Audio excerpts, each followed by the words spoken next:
Couture, un podcast créatif pour parler de nos garde-robes faites à la main et pour découvrir la communauté couture avec des interviews de ses personnalités, ses entrepreneurs et acteurs qui nous inspirent. Bonjour à tous, aujourd'hui je reçois Estelle du blog Some Place Called Home. Bonjour Estelle. Bonjour. Est-ce que tu pourrais s'il te plaît te présenter à nos auditeurs ? Alors, donc voilà, je m'appelle Estelle, je suis blogueuse, voilà, j'ai un blog couture et mode responsable et je suis aussi créatrice des patrons Apolline Patterns. Voilà. Est-ce que tu pourrais nous raconter un petit peu comment tu as commencé à coudre et ton parcours couture, s'il te plaît ? Alors, c'est complètement fou en fait parce que ça a commencé à une soirée chez des amis où une personne qui est aussi très créative m'a dit mais c'est dingue, moi je t'imaginais bien coudre ou comme tu imagines toujours tes vêtements, tu t'es jamais posé la question de faire de la couture. Et là, je me suis sentie comme dans un moment de solitude parce que ma grand-mère est couturière. Ma grand-mère faisait les vêtements à ma maman. Donc vraiment, on a quand même un bassin avec proche de la couture. Elle me faisait mes déguisements, certains de mes vêtements. Et je me suis jamais posé la question. Voilà. Du coup, j'étais en train de... Donc, cette amie me dit ça. Et je pense que 3 jours après, j'étais déjà en train de regarder, bon, quelle machine je m'achète pour essayer de me lancer. Donc, j'ai acheté ma machine à coudre. Mon premier patron, c'était le livre de Charlotte Ozu, J'apprends à coudre mes vêtements et accessoires. Et du coup, je me suis lancée. D'accord. J'ai regardé des tutos et puis en fait, je suis tombée après dedans comme Obélix dans la potion magique, c'est-à-dire que il n'y avait pas de point de retour, quoi. C'est devenu très vite quelque chose enfin une passion, quoi. Et en plus, ça complétait énormément en fait ce que tu proposais déjà sur ton blog, c'est-à-dire des propositions mode, des tenues et une façon Mm. de présenter tout ça, quoi. Ouais, et c'était une manière aussi de se distinguer peut-être un peu, parce que des comptes mode, il y en a plein. Et même moi, en faisant mes contenus, je me sentais un peu limitée. Je me disais, bon, mais c'est super, je propose ça, je montre comment je suis habillée, mais je trouvais qu'il manquait un peu de fond ou de matière. Et du coup, c'est vrai que la couture, c'est quelque chose qu'on fait soi-même. Donc, on est un peu fier ou content de montrer, bah, moi, j'ai choisi ce tissu, je l'ai associé à ce patron et voilà ce que ça donne. Je suis contente de aller au travail avec ma tenue et d'en parler, et puis de partager, et puis de dire moi j'ai modifié ça parce que si sur un patron ou plein de choses. En fait, je trouvais que c'était vraiment très enrichissant dès le début les échanges qu'on pouvait avoir sur le thème de la couture, tout en gardant effectivement le côté très mode. J'associe ça avec des vêtements du prêt-à-porter, ou alors je me fais une tenue qui va ensemble ou des choses comme ça. Ouais. Et comment est-ce que tu envisageais tes choix de patron ? Est-ce que tu partais de patron et t'es plutôt attiré par la blogosphère couture ? Ou est-ce que tu partais vraiment des tenues mode que tu pouvais rencontrer sur les blogs ou sur Instagram ? Et puis de ça, tu essayais de trouver le patron qui correspondait le mieux pour l'adapter ? Je crois que j'étais plutôt dans la deuxième option, c'est-à-dire que effectivement, je suis énormément de marques de prêt-à-porter pour m'inspirer. Du coup, je commençais à chercher les patrons qui pouvaient correspondre. Et en fait, c'est pour ça que j'en suis très vite arrivée au modélisme. En fait, j'ai l'impression que j'ai commencé la couture en même temps que le modélisme, parce que j'achetais mon patron, mais il correspondait pas tout à fait à ce que j'avais en tête. Du Ouais. coup, dès les premiers, en fait, je commençais à modifier, que ce soit le fait que le décolleté soit plus ou moins échancré, enfin vraiment apporter des modifications dès le début. Je trouvais ça super intéressant.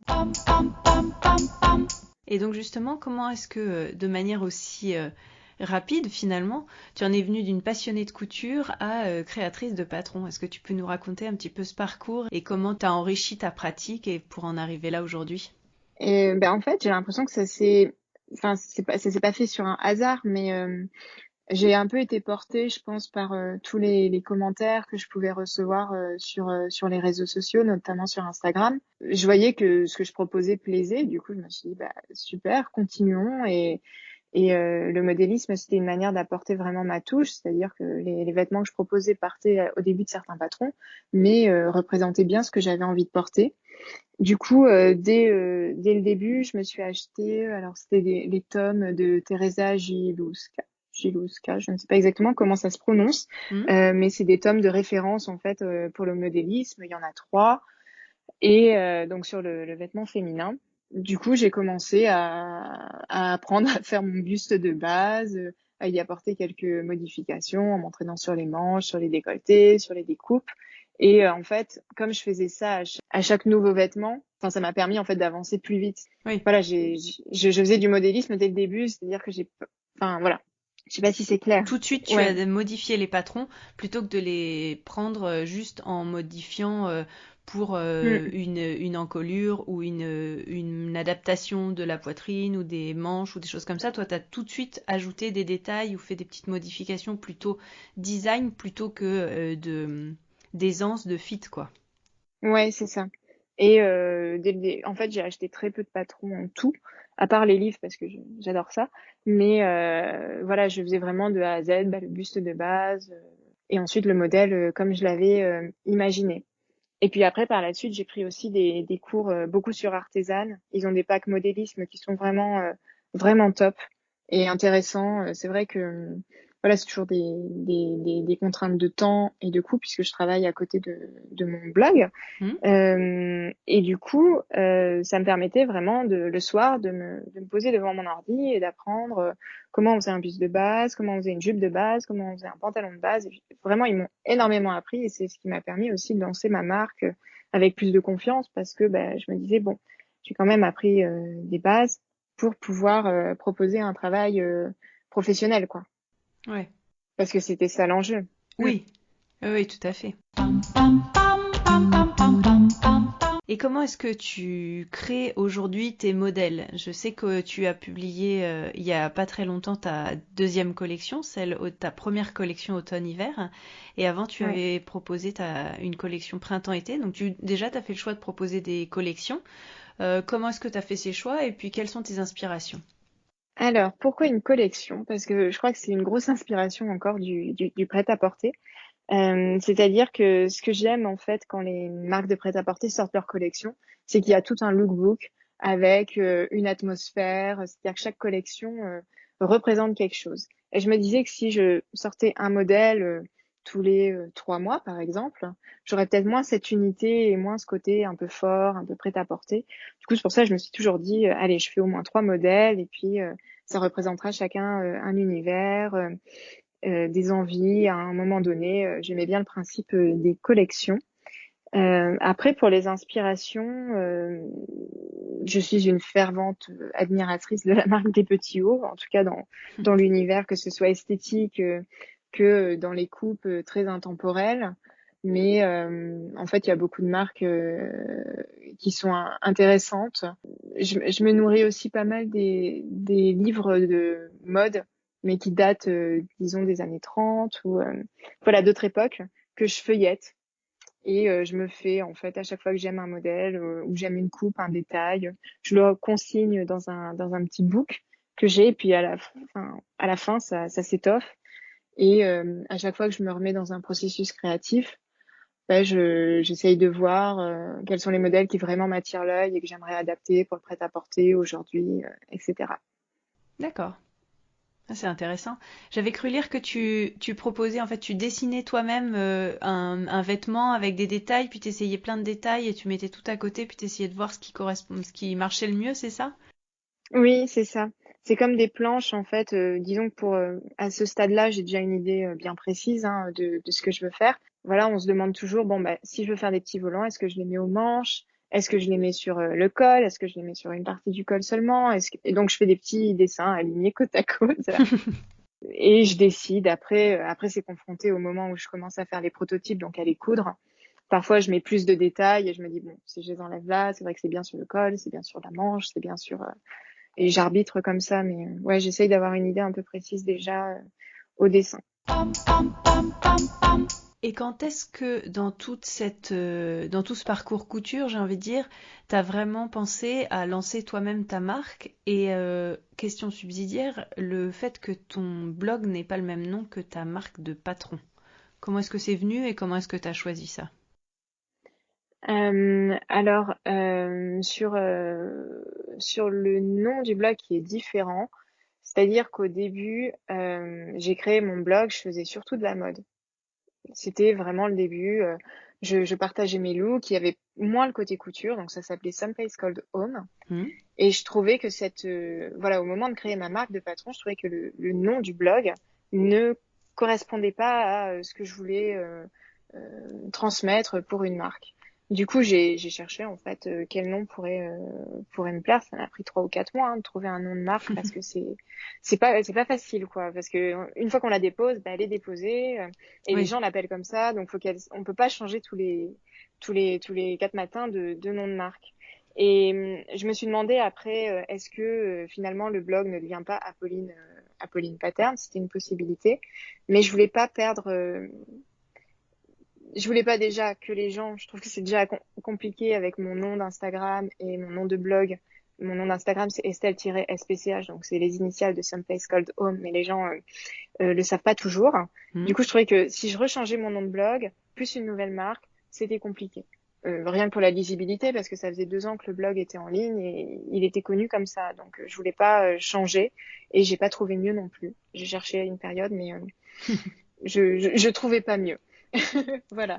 Et j'ai perdu la question.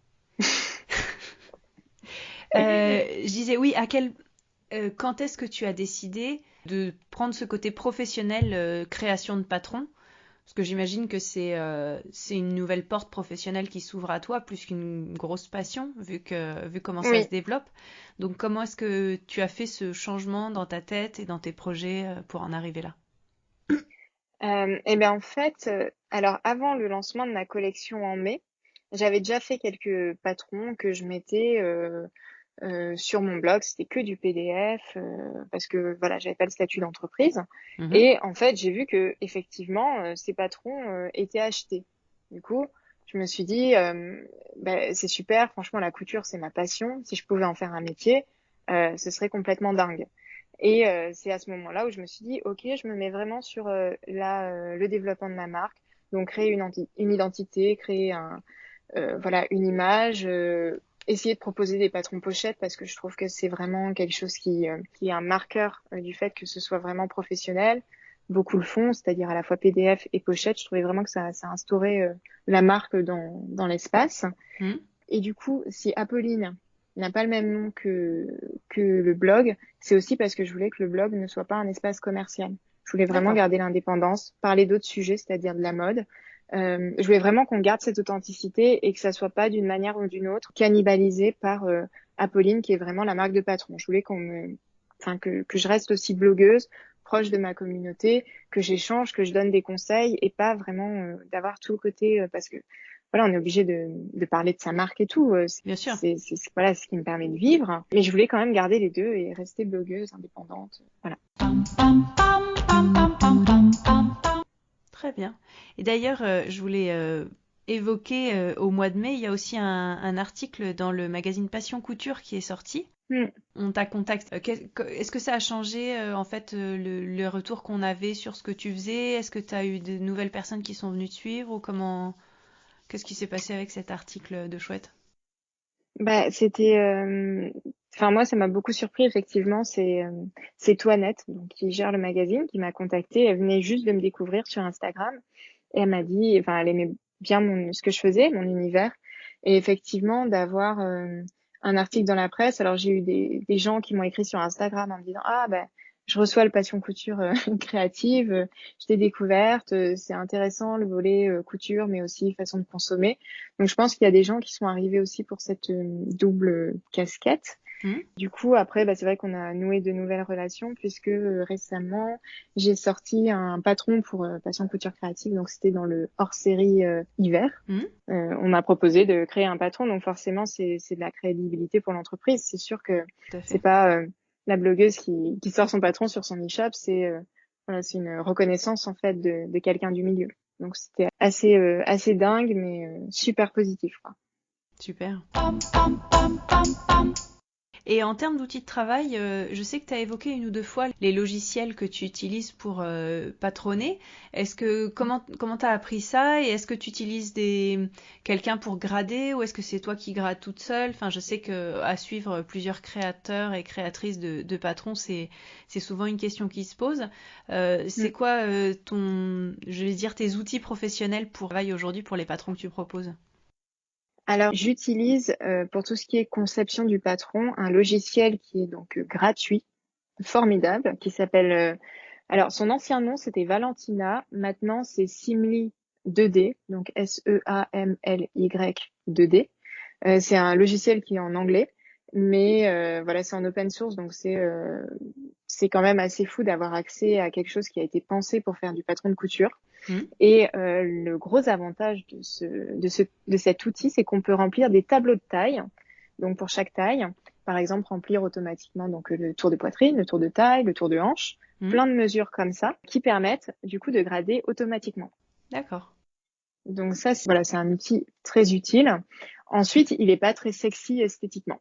C'est-à-dire que une fois que j'ai conçu mon patron, je vais utiliser Adobe Illustrator pour améliorer, mettre des petites couleurs, changer les pointillés pour les traits, pour les différentes tailles, ajouter des jolies petites indications avec le nom du patron, le nom de la pièce, combien de fois on la coupe, etc. pour rendre le truc vraiment sympa. Et ensuite, mon outil, ce sont des testeuses qui testent chacune des tailles de chaque patron. Enfin, j'ai des testeuses, donc des tailles 34 à 46. Donc, chaque patron est testé et ça me permet justement d'être plus au réel parce que c'est vrai que les gradations automatiques, c'est super. Ça avance énormément le travail, ça permet de gagner du temps. Mais je veux savoir, avant de sortir mon patron, qu'effectivement tout va bien dans toutes les tailles et que c'est pas trop ajusté à la poitrine ou aux hanches, etc. Tout à fait. Et j'utilise aussi, après c'est tout ce qui est le côté esthétique, mais j'utilise aussi InDesign, donc toujours de la suite Adobe. Donc c'est ce qui permet de faire les livrets d'instructions, la mise en page. Oui, tout à fait. Donc tous ces outils pour permettre de vendre quelque chose en fait d'assez joli. D'ailleurs, dans tes livrets de patron, donc tu mets des dessins. Oui. Très bien. Que je fais avec Illustrator, voilà, principalement. D'ailleurs, tu proposes aussi des vidéos pour accompagner tes patrons. Oui, c'est quelque chose qui m'a semblé assez indispensable. Alors c'était beaucoup de retours parce qu'au début je faisais pas forcément des do-it-yourself. Et en fait, j'ai compris que beaucoup de personnes se lançaient un peu en autodidacte, c'est-à-dire qu'on prenait pas forcément de cours quand on commençait la couture. On avait tendance à acheter sa machine à coudre et à se lancer avec YouTube, les blogs, etc. Du coup, dès le début, en fait, j'ai plein de personnes qui m'avaient dit « Ah, ce serait super les do-it-yourself vidéo ». Et je me suis dit « Ok, c'est dans mes cordes, alors faisons-le ». Parce qu'en fait, avant tout ça, j'étais journaliste TV. Donc, du coup, j'avais appris à tourner des images, à les monter. Donc, je me suis dit, OK, c'est vrai que les do-it-yourself vidéo, c'est super. Et effectivement, ils sont de plus en plus vus parce que, par exemple, pour le manteau que j'ai sorti, je me suis dit, si je fais pas un do-it-yourself, c'est vrai que c'est une pièce qui fait peur parce que tout est doublé intégralement. On manie des tissus, parfois avec de l'épaisseur. Et c'est un montage un peu différent d'une blouse ou d'une jupe qui sont plus accessibles. Donc voilà, les do-it-yourself, c'est très, très important. Et de même que les petits tutos. J'ai commencé à en faire quelques-uns sur les bases en couture, c'est-à-dire les ourlets, apprendre à poser une parmenture, couper son tissu, les notions de droit fil, comment assembler un patron aussi numérique, qui n'est pas toujours évident. Voilà. Oui, je partagerai ces informations sur l'article de blog qui regroupe toutes ces notes. Et en effet, il y a toute une partie technique avec tout plein de tutoriels de base en fait pour coudre tous ces vêtements. Et c'est vrai que j'ai regardé, c'est intéressant. Donc merci à toi d'avoir pris le temps de les créer. J'avais une question. Tu nous as annoncé que tu allais te marier. Oui. Donc félicitations. Merci. Déjà. Et oui. c'est ça. En fait, je trouvais ça très chouette parce que c'est une annonce, surtout quand on fait de la couture ou de la mode, c'est quelque chose qui, il y a tout ce côté-là sur la robe, sur l'esthétisme, etc., qui correspond parfaitement à ce que tu partages dans ton blog. Et en même temps, je trouve ça très discret, c'est-à-dire que il y a plein de choses qui peuvent être partagées et en même temps, ça peut rester ton événement à toi. Et je trouve que tu le fais assez bien. Donc félicitations. félicitations. Tu partageais entre autres deux choses. Alors, je sais que tu as participé à la vidéo ou en tout cas à la présentation du cours d'artisane sur coudre sa robe de mariée, puis coudre une déclinaison des robes de fête en fait pour proposer aussi des options demoiselle d'honneur, etc. Et tu as aussi proposé un petit concours dessiner sa robe de mariée. Est-ce que tu peux nous raconter quelques petites choses autour de ce thème-là, sur ce que tu proposes Oui. sur le blog? Effectivement, pour revenir au tout début de ce que tu disais, c'était effectivement la robe, enfin, quand on se marie, c'est vrai qu'il y a un côté très couture. En plus, quand on adore la mode et la couture, enfin, et la couture, vraiment, la robe de mariée, c'est quand même le truc le plus dingue, je pense, qu'on peut avoir dans une vie. Donc, Tout à c'était fait. important, effectivement, d'en parler sur mon blog.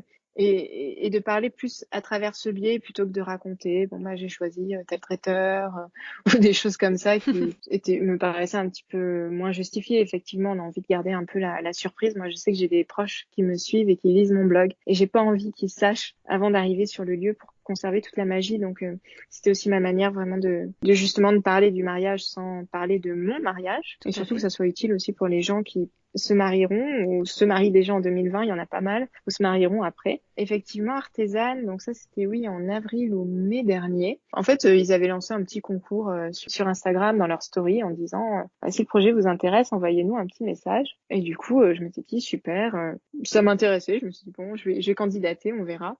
Et effectivement, on a créé des robes de demoiselles d'honneur Mhm. pour accompagner donc la robe de mariée qui est faite par Camille de Saint-Léger, qui est donc créatrice de robes de mariée et qui a fait un cours excellent vraiment chez Artésane, qui apprend plein de choses, comment coudre de la dentelle, comment faire des festons, comment faire des empiècements en tulle brodé, enfin vraiment plein de choses Mhm. et que je recommande chaudement. Et j'ai appris plein de choses et puis surtout c'était assez drôle parce qu'on s'est toutes retrouvées. C'était en avril, il faisait très froid, je me rappelle, parce que du coup on était en petite robe comme si c'était en plein été et on a été dans le 6e arrondissement à Paris pour faire cette petite séance photo pour illustrer le cours de la robe de mariée. Donc c'était de belles rencontres, c'était super sympa. Et donc vous avez chacune cousu les robes que vous portez pour le shooting de cette C'est ça. présentation. D'accord. Ouais, c'est Ok. ça.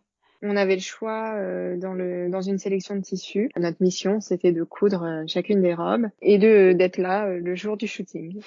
Bon, bah super. Et donc toi, tu ne courras pas ta robe de mariée. C'est vrai que tu as évoqué des créatrices françaises qui proposent des collections intéressantes et originales. Et donc toi, c'est ce que tu as fait comme choix, mais tu as proposé à tes lecteurs et lectrices d'imaginer leur robe de mariée imaginaire, c'est ça? C'est ça. Parce qu'effectivement, alors moi j'ai un gros défaut, c'est que si je m'étais mise à coudre ma robe et qu'imaginons euh, sur la doublure, donc quelque chose de pas visible, qu'il y ait un défaut, je pense que je n'aurais pas passé une bonne journée.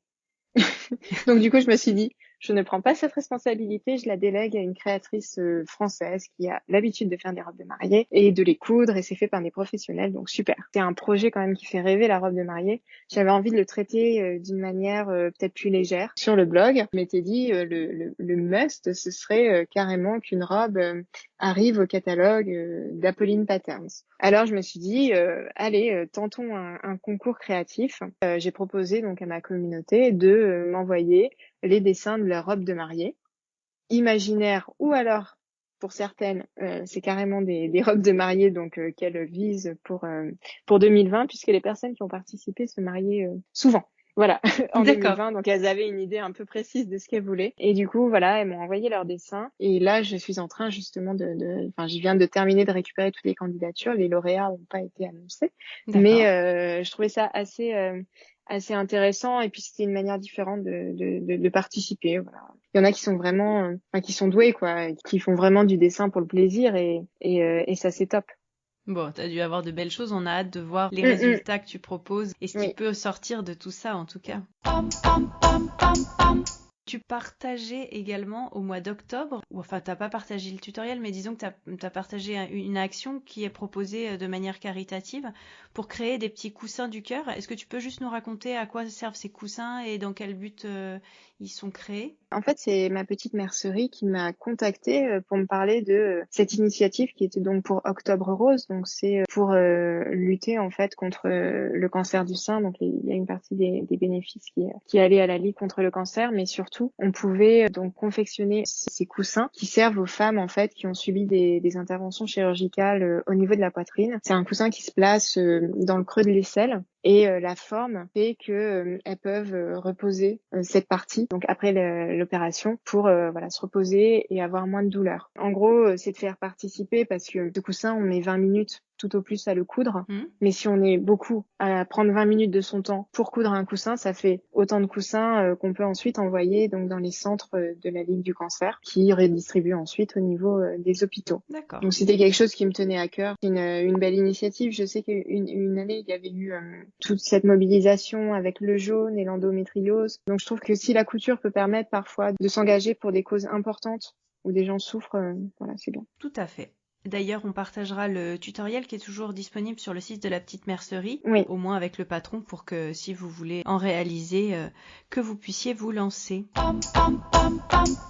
J'avais envie de parler encore un petit peu couture avec toi. Tu proposes donc dans la continuité de tes cours vidéo qui sont très didactiques et assez débutants pour accompagner vraiment les gens qui se mettent à la couture comme tu as dû l'être à un moment. Tu proposes un e-book pour apprendre la couture. Est-ce que tu peux nous raconter rapidement ce que tu proposes dans cet e-book gratuit? En fait, l'idée de cet e-book, c'était vraiment de se mettre à la place d'une débutante qui a même pas sa machine à coudre avec elle. D'accord. Donc on part vraiment à la base. Du coup, il y a des conseils en termes de machine à coudre où j'explique encore une fois la base, mais les machines électroniques vs les machines mécaniques. Quelle est la différence? Quelques références de machines que j'ai pu tester ou dont j'ai eu de bons échos. Après, donc c'est un e-book qui marche justement avec mes do it yourself, donc sur la vidéo qui apprend les techniques de base de couture ou alors celles pour apprendre à assembler son patron, plier son tissu, le découper, etc.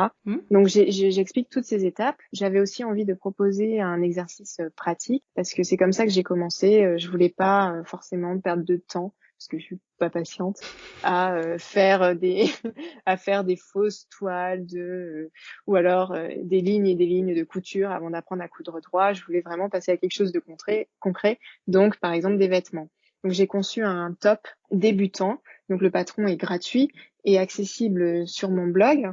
Et dans ce livret donc pour les débutants, dans l'e-book, il y a tout le processus justement écrit pour coudre ce top. Et effectivement, il est aussi accompagné d'un do-it-yourself vidéo pour apprendre à coudre. Très bien. Donc tous les auditeurs et tous ceux qui sont tentés par se lancer dans la couture ou renforcer leur basique pourront retrouver toutes les informations dans cet e-book et sur tes vidéos. Merci beaucoup. Dis-moi, tu as lancé ce blog d'abord dans une idée plutôt mode. Tu as effectué un tournant il y a quelques temps justement en passant à la couture. Mais dans les deux pratiques, j'ai envie de dire, il y a ce questionnement que tu as eu qui est pour une mode responsable et une couture plus responsable ou éthique ou tous les jolis mots qu'on met aujourd'hui derrière. Est-ce que tu peux nous raconter un petit peu comment tu envisages tout ça dans ton quotidien et la façon dont tu en parles et comment tu partages sur le sujet? En fait, la mode éthique ou responsable, c'est un peu imposé après que j'ai vu le film qui s'appelle The True Cost, qui était à l'époque sur Netflix. Il y est plus. Je sais pas comment on peut le regarder aujourd'hui. Je crois qu'il faut l'acheter. Voilà, c'est un film. Donc en français, c'est le vrai prix. Quel est le vrai prix en fait d'un t-shirt d'une marque de fast fashion? Et en fait, ça m'a tellement interloquée et dégoûtée en fait de l'industrie que je me suis dit c'est plus possible. Je vais plus acheter dans ces marques. J'ai pas envie de cautionner le travail de femmes qui sont obligées d'emmener leurs enfants en bas âge avec elles parce qu'elles peuvent pas se permettre de ne pas travailler. Ces enfants sont et elles-mêmes dans des conditions vraiment déplorables avec des produits chimiques partout. Enfin, le reportage fait vraiment froid dans le dos. Et à partir de ce moment, je me suis dit ok. En plus, pour le coup, j'étais une grande consommatrice parce que j'aimais vraiment la mode. Donc, j'avais besoin de toujours avoir des nouveautés. Donc, je me suis dit, non, à partir de ce moment-là, c'est plus possible. Je vais m'intéresser à ce qui se fait en France ou alors les marques qui sont vraiment responsables. Ça prend un peu de temps parce que c'est un nouvel univers auquel il faut se familiariser. C'est aussi un coût qui est pas le même. Donc, le temps de transformer son dressing, ça prend un peu de temps. Et j'avais envie de partager tout ça sur le blog parce que je pense que c'est une prise de conscience qui est un peu globale en ce moment. Je pense que beaucoup de gens aussi sont à la recherche d'une consommation plus responsable et surtout plus raisonnée. C'est-à-dire qu'on n'a pas besoin d'avoir une blouse tous les jours nouvelle ou toutes les semaines ou de s'acheter quelque chose tout le temps. Et donc du coup, dans mon quotidien, je n'achète plus de marques de fast fashion. Je crois que je peux dire maintenant que ça fait 1 an et demi que je ne suis pas allée dans une marque de fast fashion. Voilà. J'essaye le plus souvent au niveau des vêtements, quand c'est pas chez des marques estampillées éthiques, de regarder la matière, de regarder où c'est produit avant d'acheter. Ouais. Donc déjà s'il y a Made in China ou pire Bangladesh, même pour une marque un peu quali, je n'achète pas. Je me reporte sur un autre choix. D'accord. Après c'est une démarche qu'on a aussi à la maison, pas forcément dans la mode. C'est vrai qu'on consomme majoritairement bio. C'est pour une question plutôt de santé en fait, parce que il y a moins de perturbateurs de toutes sortes, moins de polluants utilisés dans l'industrie bio. Tout à fait. C'est aussi dans tout ce qui est cosmétique. Ça fait 3 ans que je ne mets plus de cosmétiques qui ne soient pas bio ou certifiés par un des labels bio. Donc c'est vraiment toute une démarche en fait. On essaye aussi de faire attention avec des choses comme le film plastique, le papier aluminium, de les réduire au maximum. On utilise plutôt des coupettes ou alors des assiettes qu'on retourne pour éviter de jeter. La couture aussi. Parce qu'en fait, je me suis retrouvée quand j'ai commencé à m'intéresser à la mode éthique, j'avais vraiment un dilemme, c'est-à-dire que c'est pas encore évident de retrouver des choses vraiment sympas, vraiment mode, qu'on aime. C'est difficile de trouver une marque qui nous corresponde à 100% au niveau du style. Et en plus, c'est un sacré coût. Justifié, mais c'est quand même c'est quand même un coût qu'on peut pas tous se permettre parce qu'on galère tous un peu parfois en fin de mois. Tout à fait. Et la couture, mine de rien, comme c'est nous qui cousons, donc il n'y a pas de main d'œuvre en fait à rémunérer, ça me permettait aussi de me faire des vêtements qui correspondaient mieux à mon style et surtout sans cautionner les pratiques de la fast fashion. Donc c'était vraiment lié en fait. Oui. Et les deux, tout va ensemble. Et puis après, ça va être les choix de tissus qu'on va faire, exact, qui là aussi vont être questionnés, tout à fait. Mais je pense que quand je discutais avec Virginie du blog Avril sur un fil, elle expliquait bien que c'était vraiment un tournant général qu'elle avait pris et qui se répercutait et dans sa couture, qui était plus raisonnée en termes de combien elle va faire et ce qu'elle va choisir de coudre et avec quel tissu, mais également dans ce qu'elle va manger, de ce qu'elle va acheter au quotidien, que ce soit son matériel, etc. Donc je pense que oui, moi aussi je me sens impactée par tout ça et je pense qu'on peut pas juste cantonner un changement éthique à une branche de son quotidien, mais que ça va être impacté sur la nourriture, notre façon de consommer de manière générale. Et je pense que au-delà de ce que tu disais tout à l'heure, qui était choisir un produit différemment, ça va être qui peut être long au niveau de son dressing, etc. Ça va aussi être de changer la façon de faire. C'est-à-dire que, comme tu disais, est-ce qu'on a besoin d'une blouse nouvelle toutes les semaines ? Non, dans ces cas-là, comment est-ce qu'on va faire, comment est-ce qu'on va repenser notre dressing, etc. Donc, Ouais. Et c'est vrai que le choix des tissus, c'est encore compliqué. Ça, ils en parlaient très bien dans le documentaire dont je parlais. C'est vrai que c'est assez opaque encore. Oui. C'est-à-dire que oui, c'est imprimé en France, c'est au Ecotex, mais où c'est qu'on a prélevé les fils, où c'est qu'on a... Il y a plein de questions auxquelles aujourd'hui on n'a pas les réponses. Donc on est aussi un peu limité par ça dans nos choix de consommation. Enfin, moi je le ressens comme ça et du coup c'est difficile. Des fois, je me retrouve dans des dilemmes en me disant oui, je parle de mode éthique ou de couture responsable, mais en même temps, voilà, j'ai cousu quelque chose dans une viscose. La viscose, on sait que c'est pas la meilleure option en matière d'écologie. C'est quand même super gourmand en eau. On a besoin de produits chimiques, donc c'est pas évident d'être totalement cohérent encore. Mais je me dis que avec cette prise de conscience un peu globale, peut-être qu'on arrivera un jour à avoir, soit dans le prêt-à-porter ou alors dans la couture, dans l'offre de tissus ou de mercerie, quelque chose de plus vraiment plus transparent, plus global. Et encore une fois, il y a des marques qui essayent vraiment, je pense à Aurélie qui s'occupe de Filétique. Tout à fait. Qui essaye de proposer vraiment des tissus sympas, c'est-à-dire pas uniquement des tissus pour enfants ou avec des imprimés, etc. J'espère que ça portera ses fruits. Oui, je pense qu'il y en a quelques-uns et moi qui étais à la grande mercerie la semaine dernière, je les ai croisés, mais c'est vrai que des fois on peut ne pas forcément tous les connaître ou trouver qu'il n'y a pas assez de choix entre guillemets. Donc et puis c'est aussi découvrir d'autres formes de tissus, d'autres types de tissage, etc. Donc il y a plein de choses à faire encore dans ce domaine. Ouais, c'est sûr. D'ailleurs, en parlant de style et de comment on s'habille, etc., j'avais envie d'évoquer avec toi le style en fait de ton blog et ton Instagram. T'as fait le choix de beaucoup te mettre en scène, ce qui est normal quand on présente des vêtements et qu'on présente des looks. Quand on remonte un petit peu sur ton blog, on se rend compte qu'il y a tout un travail que tu as fait sur toi-même. On va dire, bah dis donc, c'est vraiment chouette ce qu'elle présente, elle est très sûre d'elle. Et en plus, je trouve que tu représentes vraiment le chic parisien, je dirais très classique. Enfin, moi qui ne le suis pas Un du tout peu. comme ça. Je trouve ça très joli à regarder, très agréable. Et voilà, je sais qu'il y a des gens qui vont sûrement se dire, mais bon, bah, c'est chouette, elle est jolie, elle est pas grosse, tout va bien. Et en fait, on se rend compte que chacun cache ses fêlures derrière. Est-ce que tu pourrais nous parler un petit peu du travail que tu as fait et de ce que ce blog et de Instagram, le fait de te prendre en photo, tout ça a pu apporter à cette confiance en toi? Ouais, bah alors ça c'est un sujet en plus. Enfin maintenant j'en parle très librement et bon, j'espère que ça va choquer personne. Hein. Mais c'est vrai que on a effectivement quand on se met en scène sur Instagram, il y a tout un côté oui bon voilà elle s'assume. Mais en fait ça n'a pas du tout été le cas. J'ai en fait autour de mes 20 ans. J'ai eu des gros soucis par rapport à l'alimentation, donc anorexie, boulimie, donc confiance en soi niveau zéro. Tout à fait, On peut dire malheureusement. ça comme ça. Voilà. Donc c'est heureusement, je m'en suis sortie hein, parce que c'était enfin c'est une maladie en Tout fait. à fait.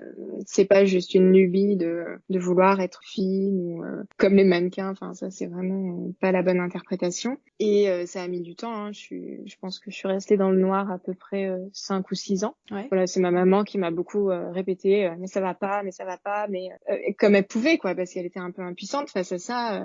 Et ensuite bon, ça a été une rencontre, hein, celle avec mon fiancé, voilà, qui m'a fait prendre confiance en moi. En fait, je pense que vraiment de 20 à 26 ans, j'ai pas vécu les pires trucs parce qu'il faut toujours mettre en contexte, mais j'ai eu plusieurs séries de déconvenues et de choses un peu compliquées. Alors il y a eu l'anorexie hein, qui voilà. Et j'ai aussi fait un burn-out suite à de gros problèmes au boulot. Mhm. Du coup, à un moment, je me suis dit, maintenant, tu as 25 ans, va falloir arrêter de s'oublier pour les autres et faire quelque chose qui te plaît vraiment. Et puis, on s'en fiche de ce qu'ils pensent. Et puis, t'es très bien comme ça. Et, enfin, vraiment, ça m'a mis un coup. Alors, j'ai été sans doute aidée des psys que j'ai pu voir ou alors de l'hypnothérapeute pour calmer les angoisses qui m'a beaucoup aidée. Et du coup, bah maintenant, c'est vrai que, en fait, cette question, elle est pas facile parce que effectivement, maintenant, je me sens vraiment moi. Du coup, je vois plus tout à fait le moment où ça a basculé. Voilà, ça a pas toujours été comme ça. Parce qu'en fait, je me vois pas moi comme mise en scène. Ce que je vois, c'est le tout, c'est-à-dire le fond qui va bien avec le vêtement comme il est porté, la tenue. En fait, moi, je vais pas dire, je suis un peu un cintre, quoi. Pour moi, c'est pas moi qui importe. C'est vraiment de créer une photo avec un univers. D'accord, Enfin, c'est vraiment comme ça que je le conçois. d'accord. Du coup, après, voilà, j'arrive pas, par exemple, à poser façon mannequin parce que alors je trouve que ça c'est trop se prendre au sérieux. Ça donne, on est obligé de faire la tête, alors que moi je suis quelqu'un de plutôt enjoué, donc voilà, j'essaye d'apporter ça pour pas faire trop pro entre guillemets. Enfin, j'ai envie de communiquer cette bonne humeur et puis de donner des images qui sont sympas parce que c'est pas que j'ai envie de proposer aux gens d'atteindre une quelconque perfection. Ce qu'on entend souvent sur Instagram, c'est juste ça fait du bien de voir un beau vêtement qui est bien mis en œuvre. Et puis moi, j'adore la photo, j'adore la mode, plus un mélange de tout en fait. Effectivement, j'avais fait à cette époque des billets sur le bien-être parce que j'étais encore, quand je les ai écrits, à cette période en quête de bien-être par moi-même. Voilà, c'était aussi une petite thérapie que j'avais fait sur le blog.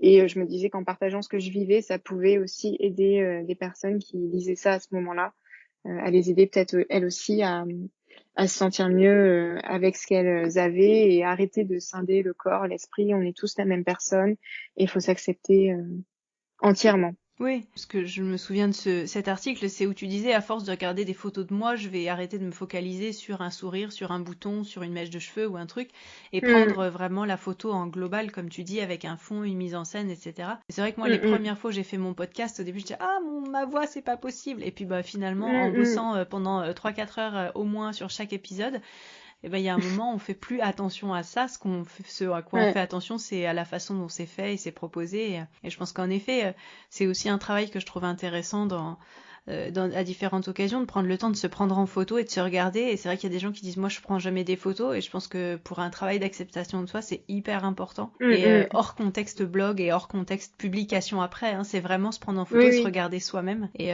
moi c'est quelque chose que j'ai trouvé très catharsique. Ouais. Et de prendre le temps de se regarder et de se dire bah en fait ça c'est moi, voilà, je peux m'accepter.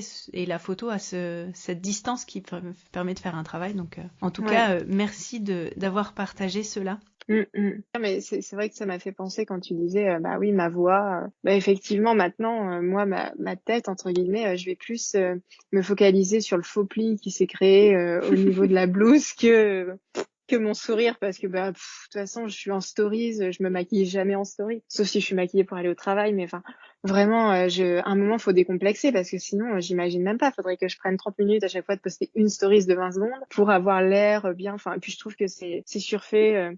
C'est marrant, une fois j'avais montré la vidéo à ma collègue, une vidéo où j'explique là comment on plie le tissu, et j'étais pieds nus sur ma vidéo en legging, limite pyjama, et elle m'avait dit mais c'est énorme, parce que en fait effectivement c'est quelque chose qui est public, c'est sur YouTube, c'est pas prise de tête. Elle avait trouvé ça pas mal, et effectivement j'aime pas me prendre la tête sur moi maintenant, je suis comme ça et puis c'est tout. Et j'aime bien véhiculer ce message. Je veux pas être quelqu'un de voilà. Bah, c'est une belle c'est une belle avancée en tout cas. Bravo à toi d'avoir eu ce parcours. Et on partait de loin. Bah oui, non mais c'est chouette de le partager, parce que je pense qu'il y a d'autres gens qui, quel que soit leur âge et quel que soit leurs soucis personnels, qui ont du mal avec leur image, et c'est tout. Je pense qu'on a tous un travail important à faire sur ça.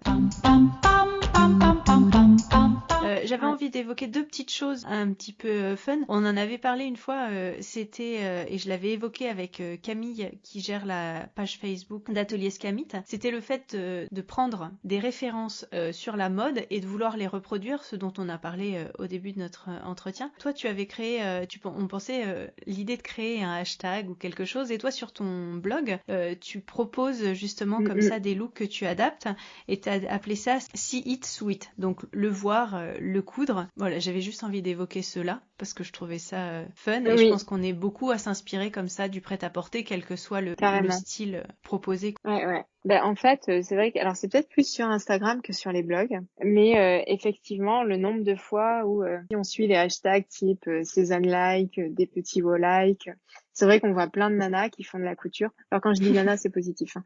On voit plein de filles qui font la couture et qui se disent ah bah tiens, j'ai vu cette pièce chez un tel, comment je me l'approprie, est-ce que vous avez des idées de patron? Et ouais, je trouvais ça assez sympa, parce que la mode ça recommence, ça se poursuit.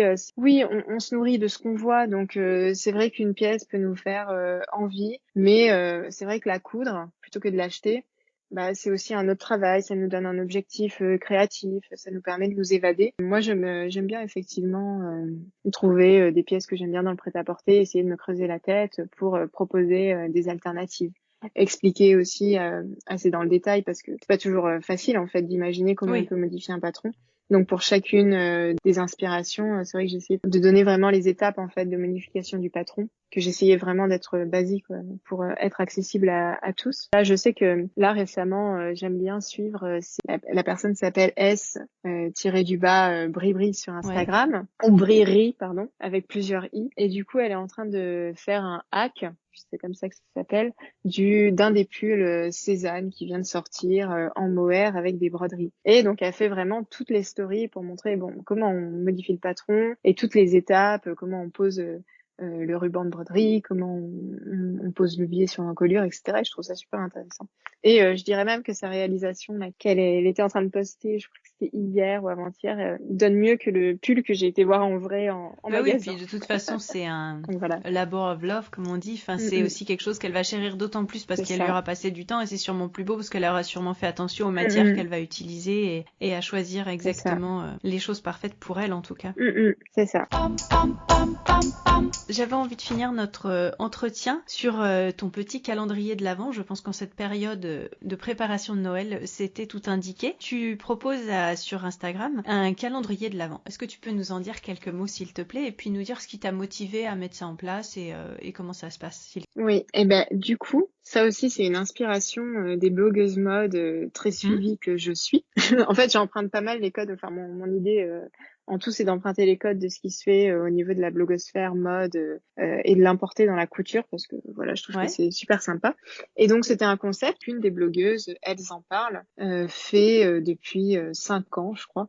Donc, d'offrir un cadeau par jour. Alors, je me suis dit, OK, le projet est super cool. Ça me permet aussi parce que là, j'ai été très suivie très vite. Et donc, c'est une manière aussi pour moi de remercier les gens qui me suivent et de dire, bon, bah, je vous oublie pas et là pendant ce mois de Noël, je peux vous offrir un cadeau par jour, enfin, au moins à une des personnes. Voilà, je me suis posée en me demandant à quelle marque je voudrais proposer ce calendrier. Je voulais avoir des tissus, mais je voulais aussi avoir des livres. Je voulais vraiment brosser tout le spectre de la couture, mais pas seulement puisque par exemple il y a plusieurs concours qui seront aussi mode éthique, zéro déchet. Voilà, je voulais vraiment avoir un peu toutes les palettes en contactant principalement des marques que j'apprécie et avec lesquelles j'ai eu l'occasion de travailler cette année. Ok, donc on peut retrouver tout ça sur Instagram, sur les stories et sur les posts. Tous les calendriers de l'Avent, ça sera des posts. Donc pour participer, en général, faut commenter sous le post en disant je participe et j'invite mes copines couture à tenter elles aussi leur chance parce qu'un bon d'achat de X euros chez The Sweet Mercery par exemple, c'est trop cool. Donc après je fais les relais en story aussi, mais les heures de poste sont assez réguliers, c'est tous les jours. Donc du 1er décembre au 24 décembre à 20h. D'accord, très bien. Ben, on souhaite bonne chance à toutes les participantes et tous les participants. Je dis au masculin parce que je souris, tu as fait une petite story il y a pas longtemps où tu as empaqueté un certain nombre de paquets avec des noms, des adresses d'hommes et tu penses qu'il y a beaucoup de maris qui ont décidé de gâter leur femme à Noël. Donc je pense que c'est une très bonne idée. Oui, je me suis dit, soit ils veulent se coudre une blouse Lola ou une robe Portofino, soit en fait, surtout qu'ils se faisaient souvent livrer sur leur lieu de travail. Donc je me dis, petit cadeau. Il y a des malins. Tu sais qui ils sont, c'est noté. Bon. Voilà.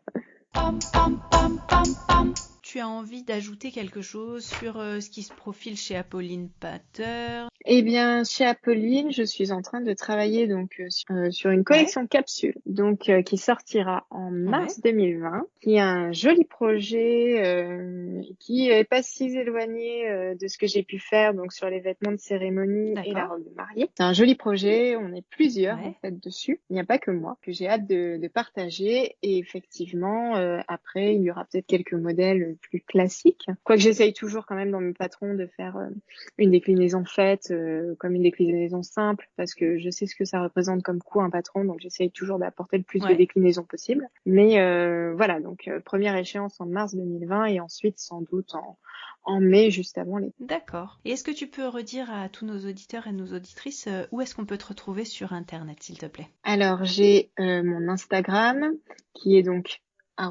@estelle-du8spch. J'ai aussi mon blog www.some-place-cold-home.com. Ce sera peut-être plus simple de le voir noté. Et effectivement, ma marque de patron, Apolline Pattern. Apolline, je sais plus s'il y a un tiret.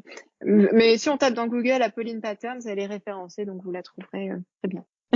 Eh bien, Estelle, merci beaucoup d'avoir pris le temps de participer à cet entretien, d'avoir répondu à toutes mes questions, et d'avoir répondu à toutes mes interrogations. Et puis, je souhaite longue vie à Apolline Pattern et beaucoup de plaisir à continuer dans cette voie de la couture qui te réussit très bien parce que tu proposes de très jolies choses. Et merci beaucoup d'être venue aujourd'hui. Merci beaucoup à toi de m'avoir invitée dans ce podcast que j'avais vraiment apprécié d'écouter. J'avais écouté les précédents numéros. Et voilà, je te souhaite aussi bonne continuation et puis de toute façon on se retrouvera sur la toile. Merci beaucoup Estelle, à bientôt. À bientôt. Vous pouvez retrouver toutes les notes et références citées lors de cet épisode sur l'article qui lui est dédié sur le blog ateliersherwood.fr. Retrouvez-moi aussi sur Instagram Atelier Sherwood. C'était Cause aux Coutures avec Mathilde et Estelle. Merci beaucoup, à bientôt et bonne couture.